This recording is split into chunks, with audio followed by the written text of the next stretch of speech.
8월 8일 목요일입니다. 오늘 함께 나눌 말씀은 나훔 1장 12절로 15절까지 말씀이 되겠습니다. 여호와께서 이같이 말씀하시기를 그들이 비록 강하고 많을지라도 반드시 멸절을 당하리니 그가 없어지리라. 내가 전에는 너를 괴롭혔으나 다시는 너를 괴롭히지 아니할 것이라. 이제 내게 지운 그의 멍에를 내가 깨뜨리고 내 결박을 끊으리라. 나 여호와가 내게 대하여 명령하였나니 내 이름이 다시는 전파되지 않을 것이라. 내가 내 신들의 집에서 새긴 우상과 부은 우상을 멸절하며 내 무덤을 준비하리니 이는 내가 쓸모없게 되었음이라.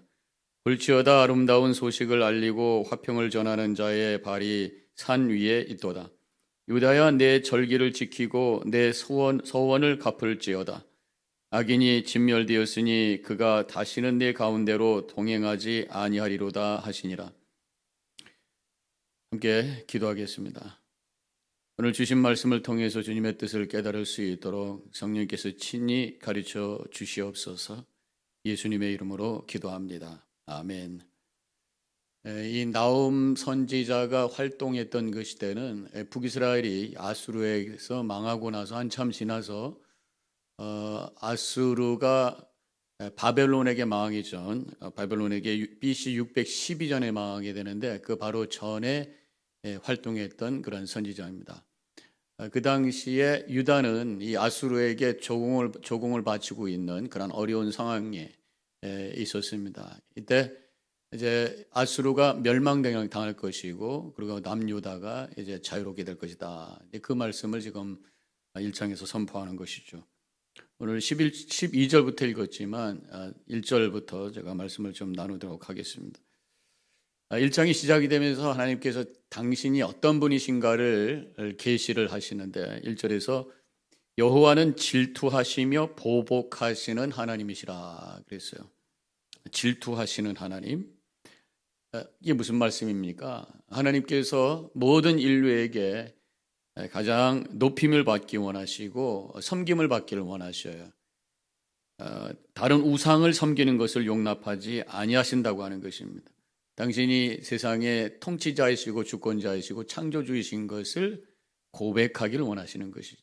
하나님께서 출애굽과 또 이스라엘 역사 속에서 계속해서 선포했던 말씀이 내가 여호와인 줄 알라.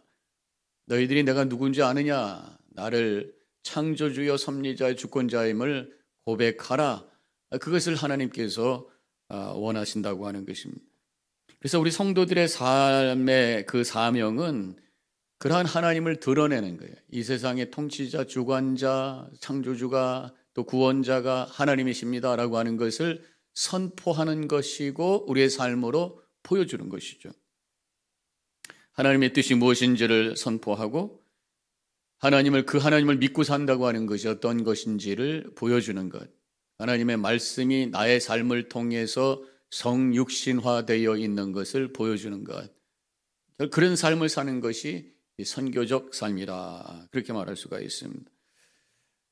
하나님이신 예수님께서 오셔서 새로운 계명을 주셨습니다. 그것이 바로 서로 사랑하라. 하나님은 사랑이시기 때문에 우리가 서로 사랑할 때에 세상에 있는 사람들이 하나님이 누구신지를 알게 될 것이다. 서로 사랑하고, 사랑은 참는 것, 기다리는 것, 그것을 통해서 하나님을 드러내는 삶을 살게 된다는 것이죠. 이렇게 질투하는 하나님이시면서 동시에 보복하시는 하나님이시다. 죄악을 갚으시는 분이라고 하는 것입니다.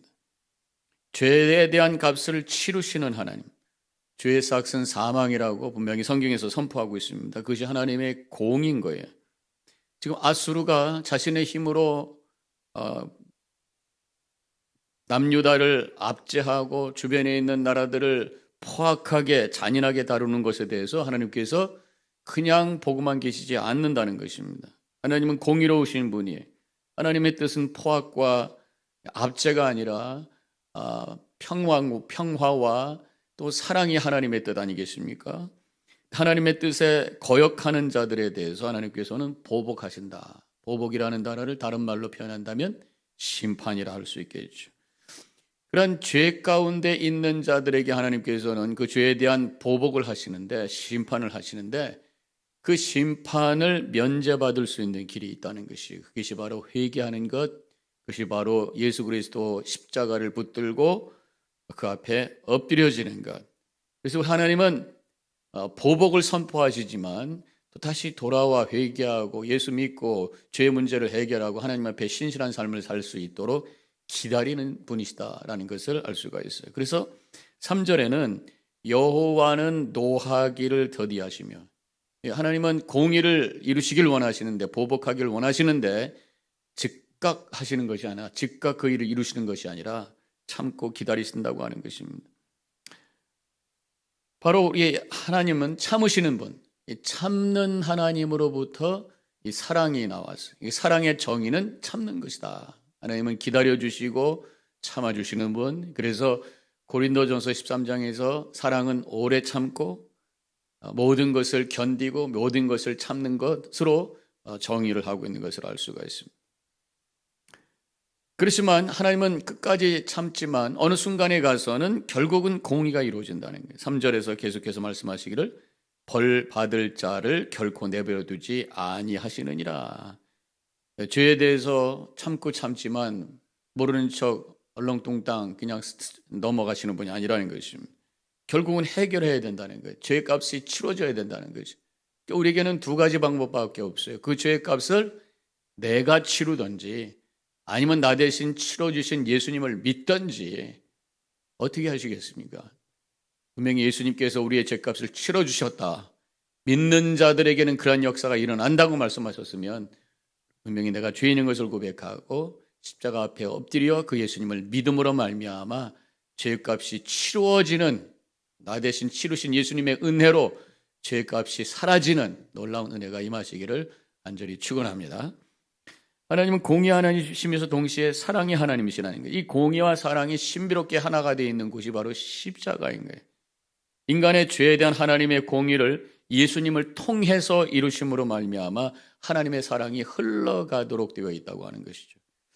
6절과 7절에 누가 능히 그의 분노 앞에 서며 누가 능히 그의 진노를 담당하랴. 그의 진노가 불처럼 쏟아지리니 그로 말미암아 바위들이 깨지는도다. 여호와는 선하시며 환난 날에 산성이시라. 그는 자기에게 피하는 자들을 아시느니라. 그렇게 말씀하고 있습니다. 하나님의 진노를 막을 수 있는 존재는 아무도 없다는 거예요. 그 진노를 막을 수 있는 분은 당신 자신밖에 없다는 거죠. 하나님 자신밖에 없는 것입니다. 하나님의 선하심이 그 진노를 막아준다고 하는 것입니다. 결국 이것은 사랑과 공의의 아름다운 조화에 대한 말씀인 것입니다. 하나님은 분노를 내시지만 당신에게 피하는 자들을 잘 알아주시고 돌보신다는 거예요. 끝에 부분은 피하는 자들을 아시느니라.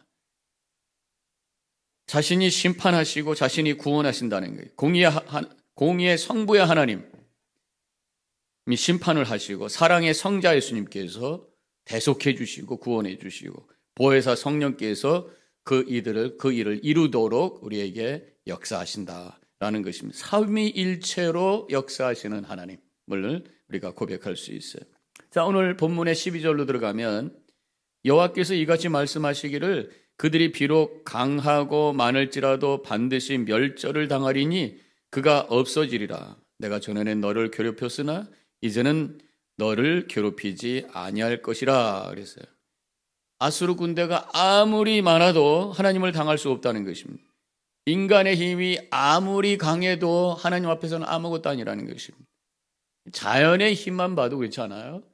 허리케인이 지금 불고 있는데 뭐 허리케인 앞에서 인간이 할 수 있는 게 그냥 창문 꼭꼭 닫고 그 밖에다가 플라이우드 갖다가 덮어놓는 거, 그 정도밖에 할 수가 없잖아요. 엄청난 쓰나미 앞에서 인간은 아무것도 아니에요. 집이 둥둥둥 떠다녀도 인간이 할 수 있는 게 없어요. 유튜브에서 보니까 산이 막 무너집니다. 산이 무너질 때 인간이 할 수 있는 게 아무것도 없어요. 하면서 도망가는 것밖에 없습니다. 인간은 이렇게 나약한 존재예요. 자연의 힘은 이렇게 커요. 근데 그 자연을 손가락 하나로 움직이시는 분이 하나님이시라는 거예요. 시편 8편 3절에 주의 손가락으로 만드신 주의 하늘과 주께서 베풀어 두신 달과 별들을 내가 보니 그랬어요. 손가락 하나로 세상을 뒤집으시는 하나님, 그 엄청난 하나님 앞에서 인간이 할 수 있는 일은 딴 거 없어요. 그저 겸손히 엎드려져서 주님 앞에 순종하고 그 은혜를 구하는 것밖에는 우리가 할 것이 없다고 하는 것입니다. 그래서 그것이 그렇기 때문에 우리는 하나님 앞에 필요한 것이 겸손. 하나님은 교만한 자를 물리치신다 분명히 말씀하셨어요.